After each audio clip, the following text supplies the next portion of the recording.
Hello and welcome to Class 12 Political Science.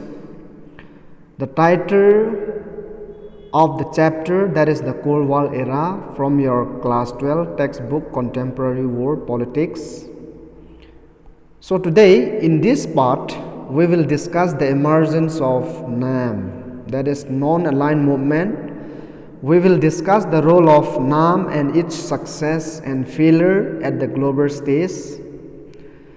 Now, as you know, the Cold War divided the world into two rival power blocs. Some states did not join the Eastern Alliance or Western Alliance, or did not align with either of the major power bloc. This group of countries form NAM, that is non-aligned movement. For that matters, let's understand what do we mean by alliance. Alliance means to stand by somebody or take somebody's side or support. NAM, non-aligned movement, consisted mainly of the newly independent countries of Asia, Africa and Latin America. And in all those newly independent countries, those who decided not to join either of the alliance, that is Western Alliance or Eastern Alliance. Now let us discuss briefly the history of NAM. How did NAM come into existence? So the non-aligned movement, NAM, was created and founded during the collapse of the colonial system around the end of the Second World War. This was the time a large numbers of countries of Asia, Africa and Latin America and other regions of the world gained their independence. It was also a period Cold War started and subsequently reached its peak, that is after the Second World War, when the world was divided into rival blocs. Now, although there was meeting happening between newly independent countries, but according to historians, the NAM started from the Asian African Conference that was held in Bandung on April 18, 1956.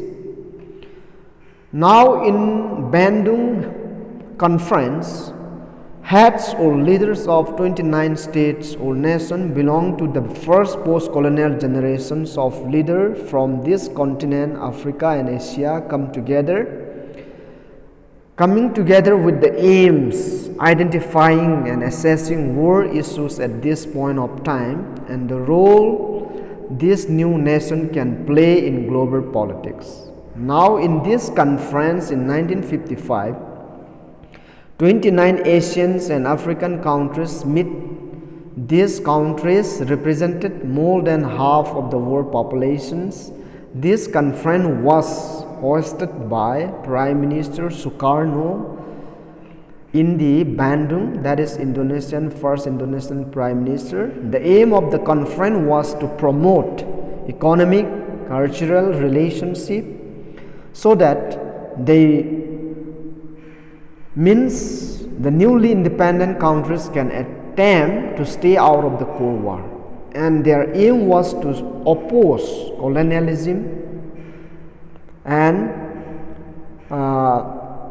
this Bandung Conference declaration condemned colonialism in all its manifest, social, ideological or territorial.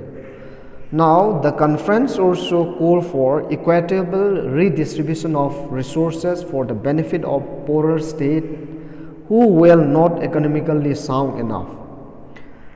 So these are the founding members of the NAM, the 5 founding father members of the NAM. And non-aligned movements, as we see from the map, these are the 5 red areas shown in the map. These are the 5 countries, that is the 5 founding members of NAM country, non-aligned movement countries. In 1960s,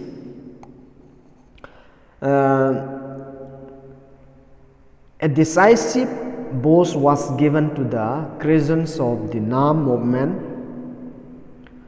Now this happened during the 15th ordinary sessions of the UN General Assembly. In this meeting, 17 new African and Asian countries joined, or they were admitted. In this process, a key role or an important role was played the head of the state and the government, those who were taking up or forming up the new government in this country.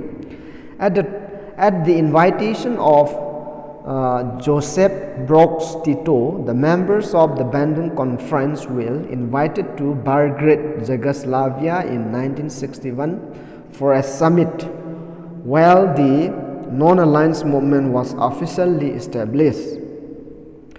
Throughout history, one of the main goals of the movement of non-aligned countries had been to preserve world peace and security, because it emerged in the circumstances when Cold War had created too much of tensions and strains in the war, and great efforts were made by some leaders, particularly leaders of 5 nations. These are India, Indonesia, Yugoslavia, Egypt and Ghana, and the leader of these 5 nations together are known as the founding fathers of NAM. These peoples are the first Prime Minister of India, that is Sri Jawaharlal Nehru. Jawaharlal Nehru made effort for Asian unity, decolonization, nuclear disarmament, and Nehru also advocated for peaceful coexistence and for securing world peace. The next important leaders, founding father 5 of NAM, is known as Kwame Nkrumah. He was the first Prime Minister of Ghana from 1952 to 1966. He led the freedom movement for Ghana, and he advocated the causes of socialism and African unity. He opposed neo-colonialism. He was removed in a military coup. And the next leader is Joseph Broz Tito. He was a president of Yugoslavia from 1945 to 80. He fought against Germany in World War II, that is in Second World War. Tito was a popular public figure both in Yugoslavia and in abroad. Tito's internal policies successfully maintained the peaceful coexistence of the nations of the Yugoslav Federation. The fourth one in the founding father 5 countries is Gamal Abdel Nasser. He ruled Egypt from 1952 to 1970. He espoused the cause of Arab nationalism, socialism and anti-imperialism. He nationalized the Swiss canner as well.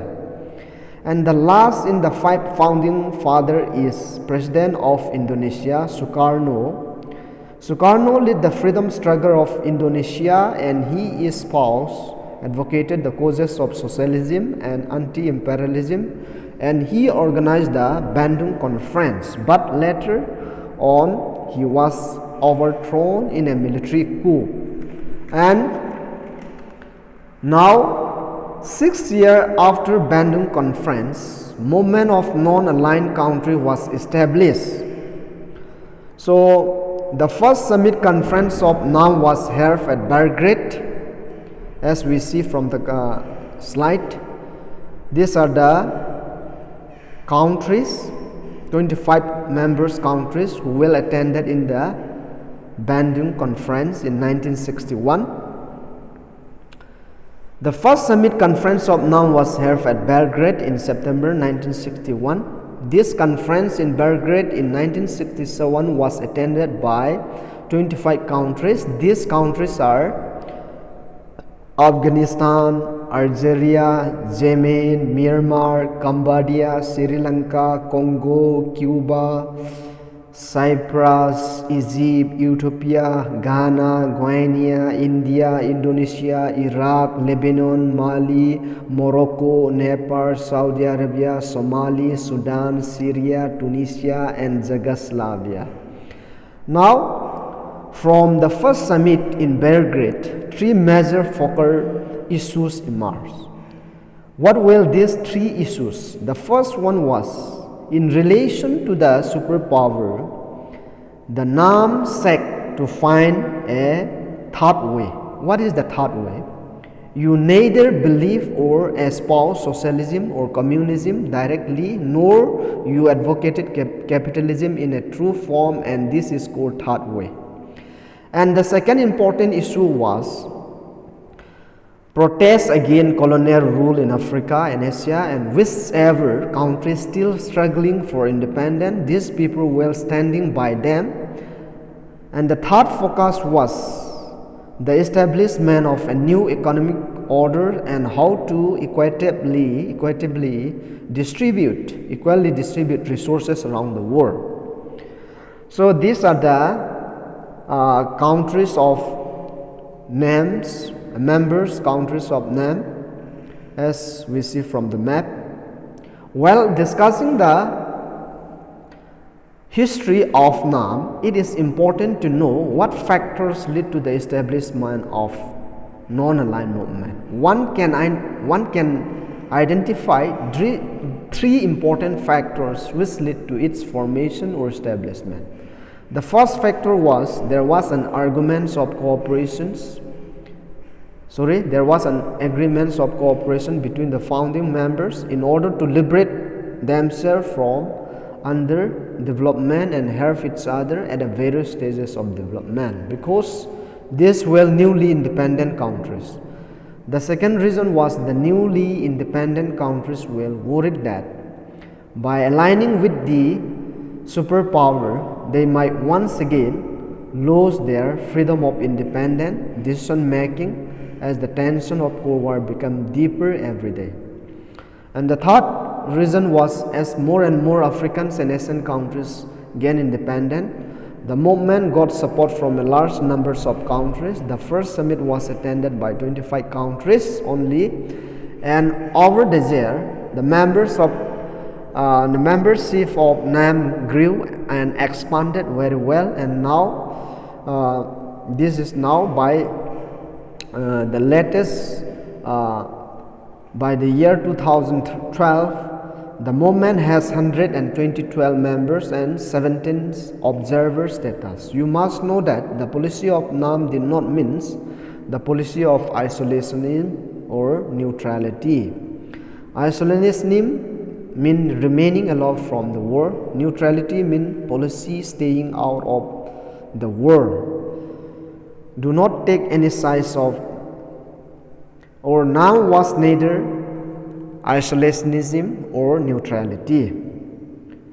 So that is the end for today.